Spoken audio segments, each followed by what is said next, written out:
Hey guys, আসসালামু আলাইকুম। সম্মানিত ভিউয়ার্স, আপনারা সবাই কেমন আছেন? আশা করি ভালো আছেন। সম্মানিত ভিউয়ার্স, কয়েকদিন শারীরিক অসুস্থতার কারণে গ্যাপ দেওয়ার পরে আরও একটা আমের নতুন ভিডিও নিয়ে আপনাদের সামনে হাজির হয়ে গেলাম। সম্মানিত ভিউয়ার্স, এই যে একটা গোলাকৃতির ফাতিলের মতো আম ঝুলতেছে, আপনারা কি জানেন এটা কোন প্রজাতির আম? হ্যাঁ, আমি তো আছি আপনাদেরকে বলে দেওয়ার জন্য। সম্মানিত ভিউয়ার্স, এটা হচ্ছে কি আমেরিকান রেড পালমার। সম্মানিত ভিউয়ার্স, রেড পালমার যদিও হয়ে থাকে, এটাতে কিন্তু রেড কালারটা আসে নাই। তার মধ্যে অন্যতম একটা রিজন হচ্ছে কি, একেবারে যে সহজ করে বলি তাহলে কারণ আমার এটা বাবু অর্থাৎ সারা গাছ। এই সারা গাছের মধ্যে আমার 6 থেকে 7টা আম অনেক টেকনিকের মাধ্যমে আমি ফেলিয়েছি। বর্ষাকাল চলতেছে, পর্যাপ্ত পরিমাণে ফ্রুট ফ্লাইয়ের আক্রমণ। আরও যদি সহজ করে বলি তাহলে মাছি পোকা। এই মাছি পোকার কারণে কিন্তু গাছের মধ্যে অবশিষ্ট একটা আম রাখাটা কষ্টসাধ্য। আর এগুলো হচ্ছে গিয়ে লেট ভ্যারাইটির আম, সেই কারণে ওগুলো গাছ থেকে হারভেস্টও করতে পারতেছি না।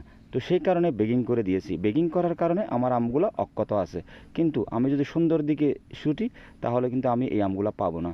তো সেই কারণে রেড পালমারের অরিজিনাল কালারটা আপনারা দেখতেছেন না, অথবা আমি আপনাদেরকে দেখাতে পারতেছি না। আশা করি বুঝাইতে পেরেছি।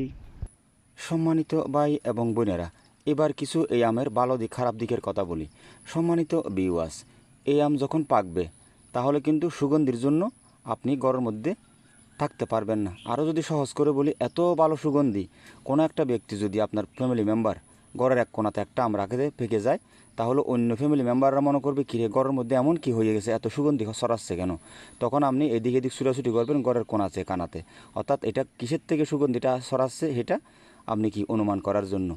সম্মানিত ভিউয়ার্স, আর যখন আপনি এই আম আস্বাদন করবেন অর্থাৎ খেতে যাবেন, তাহলে স্বাদে মানে অনন্য যার কোনো তুলনা হয় না, তবে কি হালকা আঁশ অনুভব করবেন।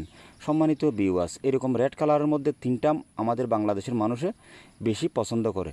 তার মধ্যে সর্বপ্রথম হচ্ছে কি জাপানের সে তায়ানো তামাগো মিয়াজাকি সূর্যের ডিম, তারপর হচ্ছে কি এই রেড পালমার, তারপর হচ্ছে কি কিং অফ চাকাপাত। তিনোটাই কিন্তু রেড কালারের আম এবং অনেক বড় সাইজের আম, তবে সবচেয়ে বেশি বড় হয় চাকাপাতটা। সম্মানিত ভিউয়ার্স, স্বাদে মানে অনন্য যার কোনো তুলনা হয় না। এই 3টা আমের মধ্যে সবচেয়ে উপরের লেভেলে থাকবে সেটা হচ্ছে কি কিং অফ চাকাপাত।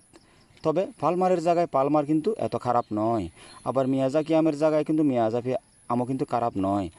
সম্মানিত ভিউয়ার্স, এই আমের আরেকটা গুণগান হচ্ছে কি, এই আম পাকার পরে কিন্তু আপনি সর্বোচ্চ 1 সপ্তাহ আর সর্বনিম্ন 4-5 দিন রাখতে পারবেন। এটা কিন্তু স্কিনের মধ্যে কালো কালো দাগ হবে, তবে ভিতরে কিন্তু অর্থাৎ বড়ার গোড়া দিয়ে অর্থাৎ কোষার গোড়া দিয়ে কিন্তু এই আম পচবে না। যেমন রূপালি আম অনেক মিষ্টি নিঃসন্দেহে, কিন্তু যখন পেকে যায় দ্রুত খেয়ে ফেলতে হয়, না হলে কিন্তু বড়ার গোড়া দিয়ে পচে যাবে, অর্থাৎ আটি আরও যদি উন্নত করে বলি। ঠিক সেম অবস্থা আবার মল্লিকা আমার মতো। আশা করি বুঝাইতে পেরেছি। তো আজকে এতটুকু পর্যন্ত। ভিডিওটা ভালো লাগে লাইক করবেন, কমেন্ট করবেন, শেয়ার করবেন, সাবস্ক্রাইব করবেন।